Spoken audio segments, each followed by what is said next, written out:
on satellite, on Freeview, on cable, on radio, on mobile, on the web and around the world. This is First at 9 on Other Derana 24/7. Making headlines on First at 9. 7 decades. Sri Lanka's parliament celebrates 70 years of safeguarding democracy. Issues with the constitution. The chief prelate of the Malwadi chapter calls for power devolution without dividing the country. Don't abolish. Minister Champika Ranawaka warns the country will be in chaos if both the executive presidency and voting system are changed. Bond Commission questions. Arjuna Mahendran asked who are AM and RK, mentioning Arjuna Aloysius' text messages. Making headlines from international arena. Mass shooting. US police still attempting to ascertain the motive behind Sunday's shooting in Las Vegas.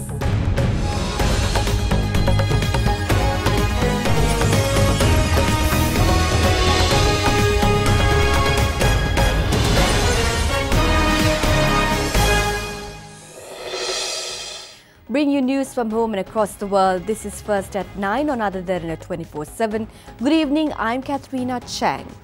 Now on to our top story tonight. A special parliamentary session was held today to celebrate the 70th anniversary of the Sri Lanka Parliament. The celebration was graced by President Maithripala Sirisena, several speakers from the parliaments of SAARC nations, international delegates and other special invitees. Established according to the Westminster model under the 1947 Salisbury constitutional reform, is considered to be the commencement of parliament democracy of Sri Lanka. It was named the National State Council in 1972, following the abolishment of the existing Senate Council in 1971. The current parliament was established by the 1978 Constitution, and a special session was held at the parliament today to celebrate the 70th year of Sri Lanka Parliament. Several speakers and deputy speakers from SAARC nations also attended the occasion. Speaker of the Parliament Karu Jayasuriya and Prime Minister Ranil Wickremesinghe arrived at the parliamentary premises, followed by President Maithripala Sirisena.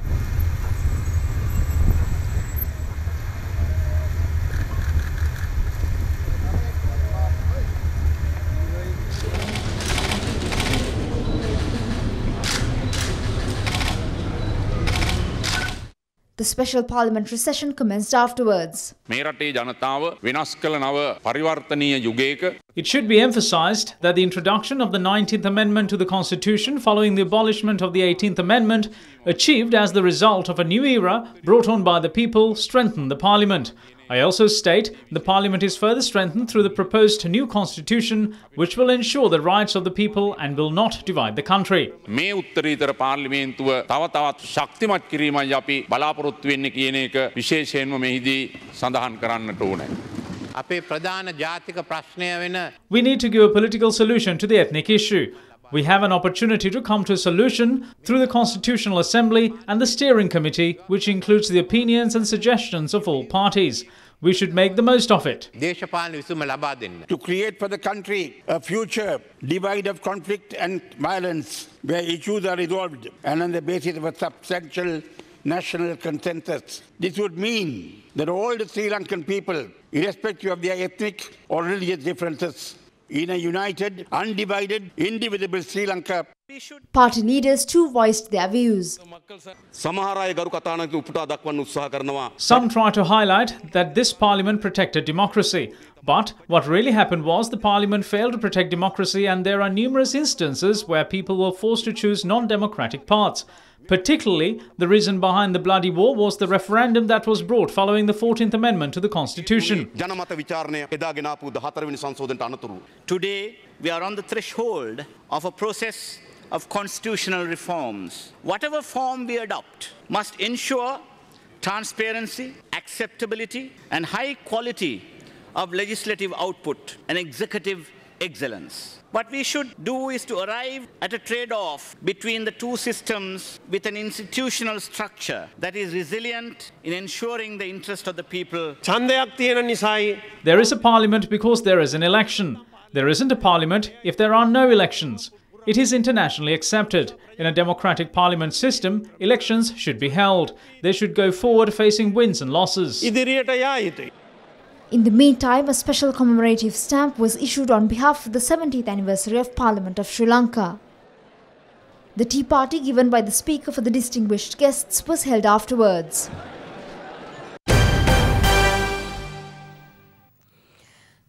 The chief incumbent of the Malwatu chapter, Most Venerable Tibbatuave Sri Sumangala Thera, says the country needs a constitution that devolves power without dividing the country.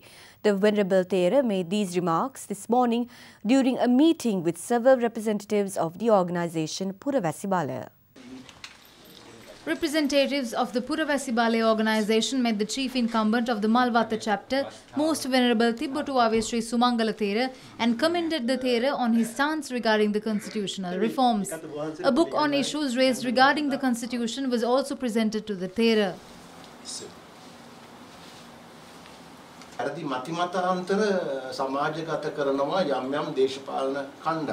Some political groups are spreading wrong ideas on the constitution. For example, they say that Buddhism is not given priority. It's an utter lie. The current president promised to abolish the executive presidency. Therefore, the president and the prime minister have a responsibility to act according to their promises.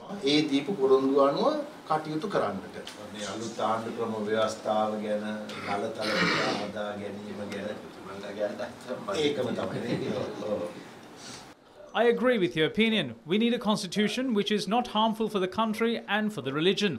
The power should be devolved, but the country should not be. Their voices are stronger than yours. Meanwhile, the public movement for the rights of 2.6 million held a satyagraha in Kandy today. The satyagraha was based on demands including the need for a new constitution and the abolishment of the executive presidency. Meanwhile, participating in several media briefings, various members of the Buddhist clergy expressed their views on the stance of the chief incumbent of the Malwata chapter with regards to constitutional reforms. I too represent the Malwata chapter. We respectfully request from the chief incumbent to appoint a committee comprised of intellectual monks in the Sangha Sabha, if he wants to truly understand this and to proceed considering their ideas. We humbly request the chief incumbent not to take decisions depending on his personal political opinions or preference of people. This is a problem regarding the country's future. We don't like to see our chief incumbent falling into trouble as Kobbekaduwe Thera.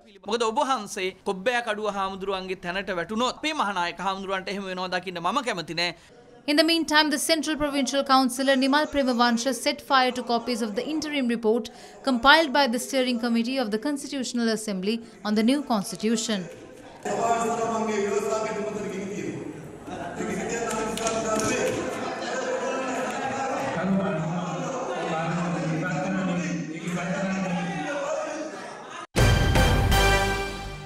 Meanwhile, several other parties expressed their views regarding the interim report compiled by the Steering Committee of the Constitutional Assembly.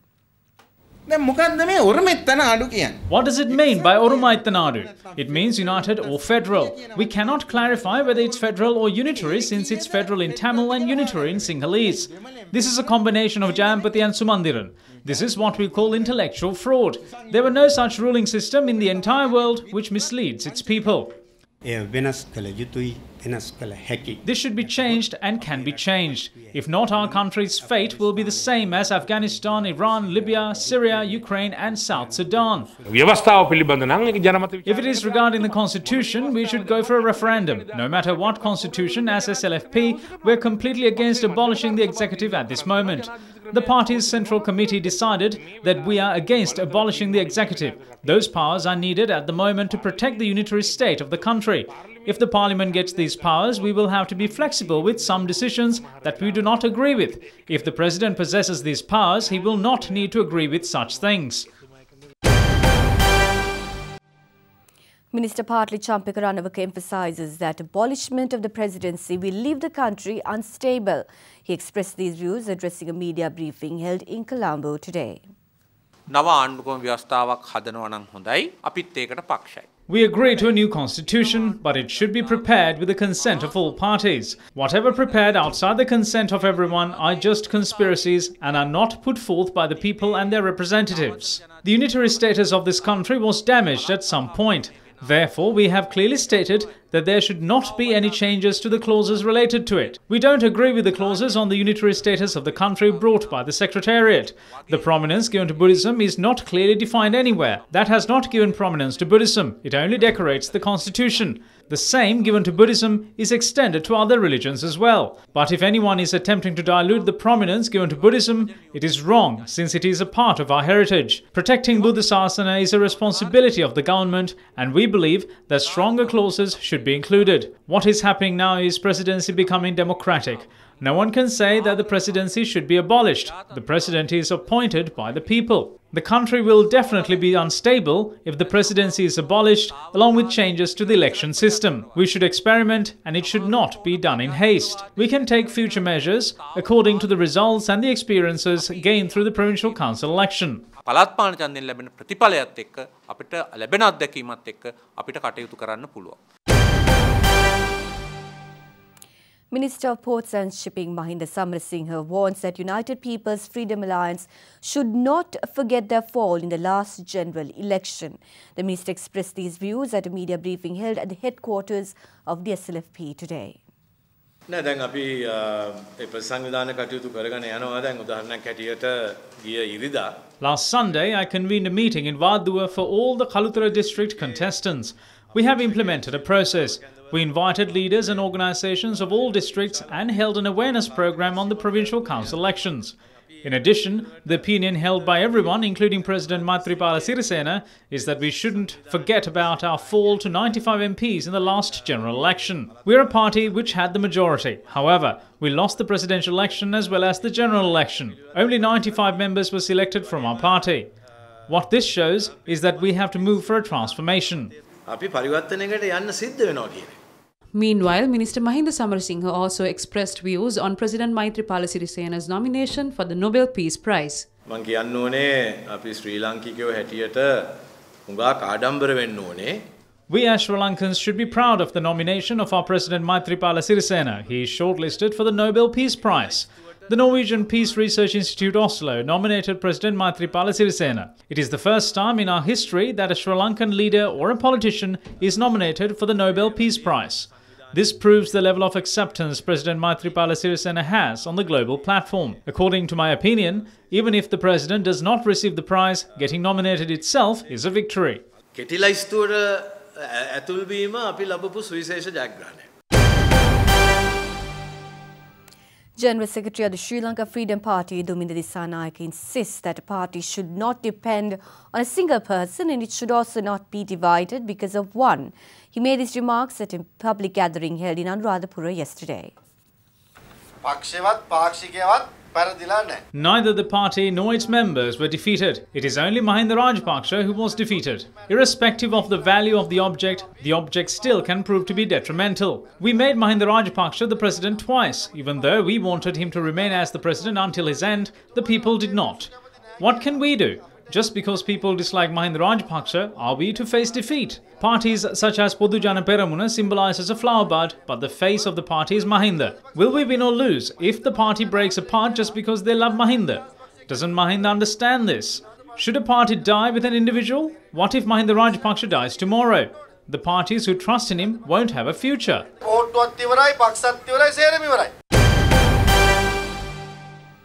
Joint opposition urges the government not to turn state resources into hunting grounds of global powers. Media spokesperson for the joint opposition, Dulles Alhaperuma, made these remarks at a media briefing held in Colombo today. The government has got its eye on the Mattal International Airport. According to their information, the airport will be sold to India for $205 million. The construction cost of the airport alone is $209 million.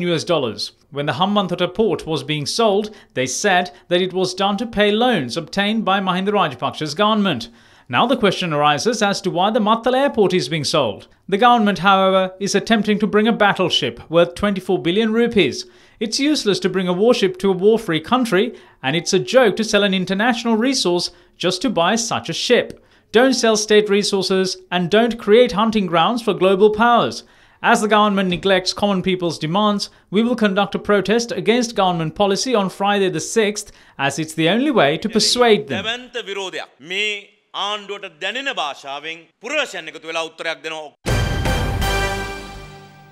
Former Ambassador Dr. Derana alleges that the Sri Lankan government is diverting its foreign policy away from national interest, throwing Sri Lanka identity into crisis.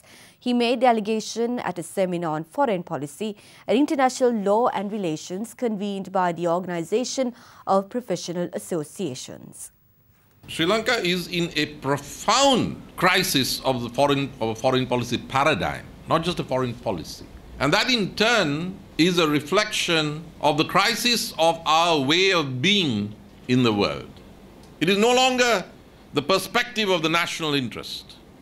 The term national counts for nothing under this government. Sri Lanka is only a brand for multinational companies which aren't turning up, by the way. The idea of national, not in a parochial sense, not in an ethnic sense, has been dropped, and therefore there is no national interest as the guiding principle of Sri Lanka's foreign policy. Meanwhile, addressing the seminar, former Foreign Secretary Dr. Palitha Kohana made light of the UNHRC resolution on Sri Lanka. One must remember that even a resolution of the United Nations General Assembly is not binding. So how could anyone suggest that a resolution of an agency would be binding? It's not, in my view. The freedom of action of the High Commissioner pursuant to a Council resolution is limited to what the target country would allow him to do within its jurisdiction. For example, Iran, Cuba, Israel, Syria, and et al. Many resolutions have been adopted against these countries. Do they lose any sleep over those resolutions? No. But we have taken this resolution very seriously in our case. Egged on by the West and also an NGO community that is largely dependent on Western funding, the government seems to be bending over backwards to comply with the resolution. You are watching Sri Lanka's #1 news channel, Other Derana 24/7.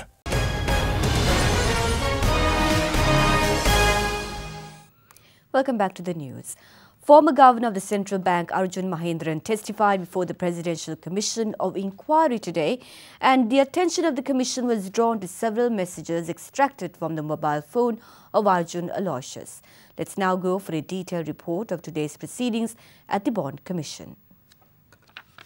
Commencing the proceedings, Senior Additional Solicitor General Dappula de Oliveira questioned former Governor of the Central Bank Arjuna Mahendran if he officially dealt with former Minister of Finance Ravi Karunanayake after he resigned from the central bank.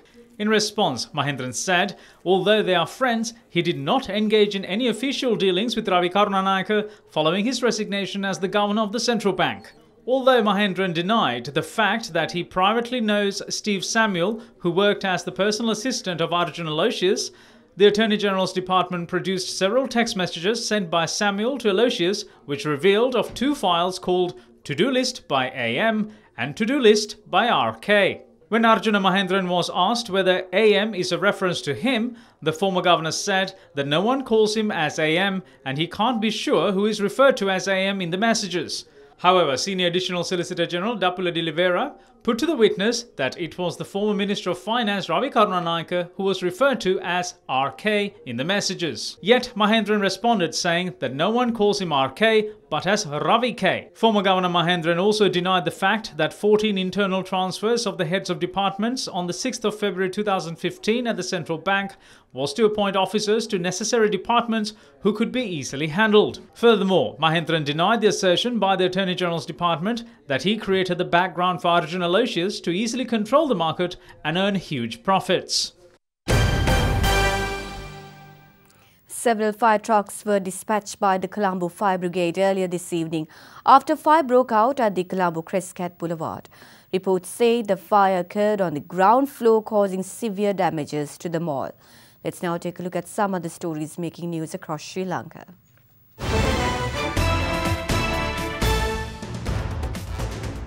Western Province Councillor Jagat Kumara filed a defamation case at the Kaduvilla Magistrates Court today against Minister of Social Empowerment, Welfare and Kandyan Heritage S.B. Dissanayake over remarks related to his educational qualifications. Meanwhile, 3 unknown individuals have broken into a petrol station near the Pinnaduva interchange of the Southern Expressway last night. The individuals have threatened the manager and 4 workers who were on duty at the time and stolen an amount of 80,000 rupees. The petition filed by MP Geeta Kumarasinghe on the decision of the Court of Appeal was taken up today at the Supreme Court. The case was taken up for hearing by a 5-member bench headed by Chief Justice Priyasad Depp, while the decision was postponed until further notice. You are watching Sri Lanka's premier news channel, Other Derana 24/7.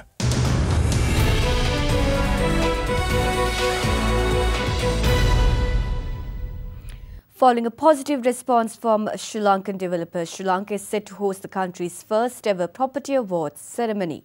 Founder and Managing Director of Property Guru Asia Property Awards, Terry Blackburn, said that Sri Lanka will host the awards ceremony next year at a media briefing held in Colombo today. For the first time, 9 Sri Lankan companies are shortlisted to attend the grand final of Asia Property Awards in Singapore this November.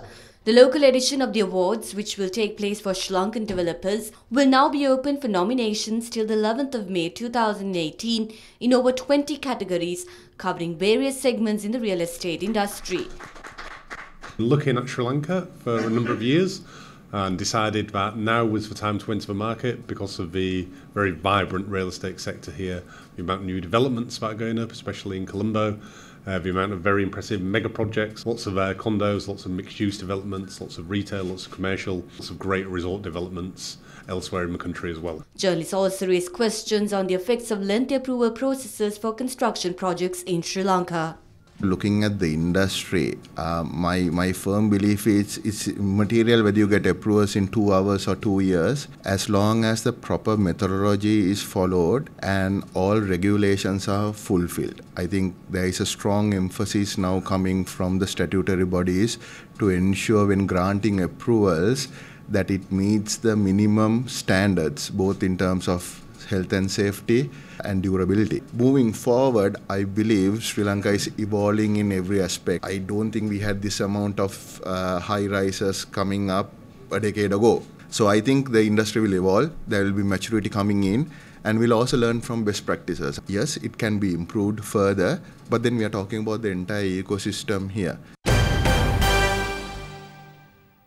The board of directors at the Asian Development Bank have approved up to $900 million for a program that will upgrade Sri Lanka's road network to connect vast rural populations to jobs and services. A senior transport specialist of the ADB, Ignacio Nakai, said improving Sri Lanka's poor rural transport infrastructure is key to achieving the country's development goals, which include generating 1 million jobs, boosting income levels and developing the rural economy. Issuing a release recently, the ADB said about 3,400 kilometers of rural access roads will be upgraded to all-weather standard, while about 340 kilometers of national roads in the 4 provinces will be improved. Sri Lankan shares rose for the 4th straight session today and closed at the highest level in more than 7 weeks, with banks leading the gains. The Colombo Stock Index ended 0.36% higher at 6,494.22, its highest close since the 10th of August. To get the full picture of the day's tradings, here's Imeshi Fernando from the Colombo Stock Exchange. The market capitalization at the end of the day was 2,945.1 million rupees. Today's foreign purchases were 658.06 million rupees and foreign sales were 648.46 million rupees. There were 5 crossings today and the crossing turnover was 477.03 million rupees.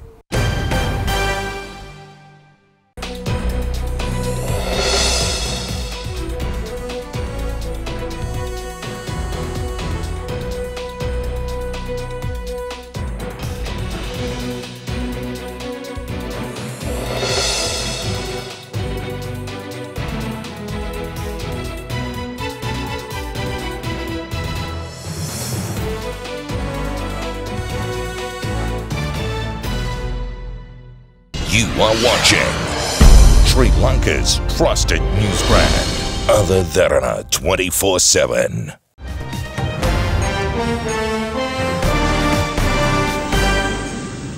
Australian authorities deeply regret not finding missing Malaysia Airlines flight MH370 and described the protracted mystery as unacceptable.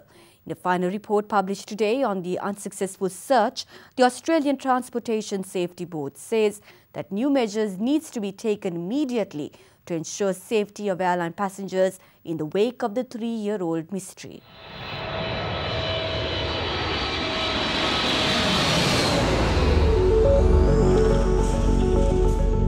The disappearance of Boeing 777 on March 8, 2014 with 239 people on board on a flight to Beijing from the Malaysian capital of Kuala Lumpur has become one of the world's greatest aviation mysteries. 370, right of takeoff.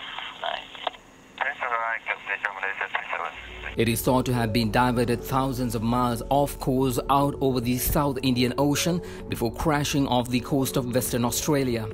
Australia, which led the underwater hunt along with Malaysia and China, called off a $160 million search for the plane in January after finding nothing, despite the protests of families of those on board. Today, the Australian Transportation Safety Board or ATSB report published detailed the fruitless 1,046-day hunt for the plane above and below the surface of the Indian Ocean and scientific analysis of satellite pictures, sea currents and even barnacles found clinging to the piece of the plane found on Reunion Island. This is one of the world's greatest tragedies, and we so wish that we had been able to recover this aircraft and those that lost their lives on board. The ATSB report said the understanding of where MH370 may be located is better now than it has ever been. The underwater search has eliminated most of the high probability areas. It recommends aircraft and aircraft equipment manufacturers investigate providing better methods of automated satellite tracking for planes if they encounter problems during flight in future. Malaysia has continued to investigate the plane's whereabouts and in August said it received an offer from a private seabed exploration firm, Ocean Infinity, to resume the search.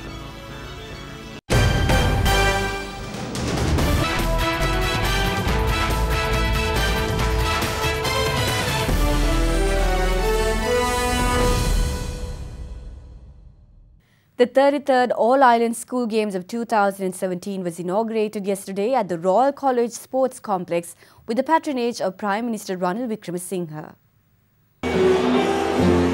The 33rd All-Ireland School Games 2017 is organised by the Health, Physical Training and Sports branch of the Ministry of Education. Minister of Education Akhila Viraj Karyavasam and provincial sports officials participated in the inauguration ceremony.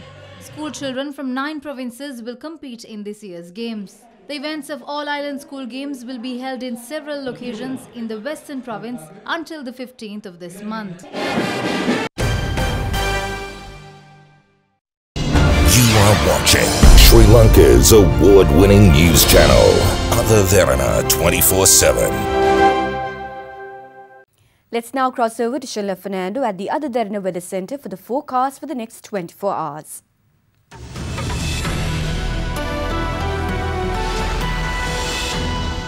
Good evening and welcome to the Weather Centre. The Department of Meteorology reports of a slight change in the prevailing weather over the country in the next few days. Now, your temperatures for tomorrow are expected to vary between 21 and 35 degrees Celsius.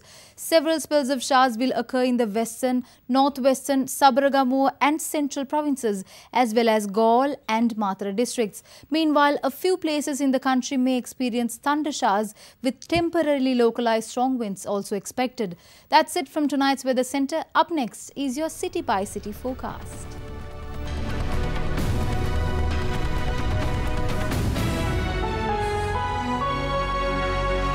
And before we go, we'd like to take you to the Atacama Desert in Chile, where the 13th edition of the Atacama Crossing kicked off recently.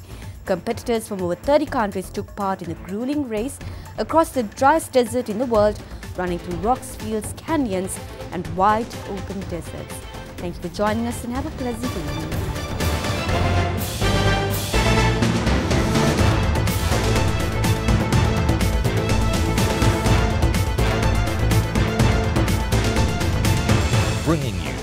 news and information 24 hours a day. This is Sri Lanka's premier news channel, Other Derana 24/7.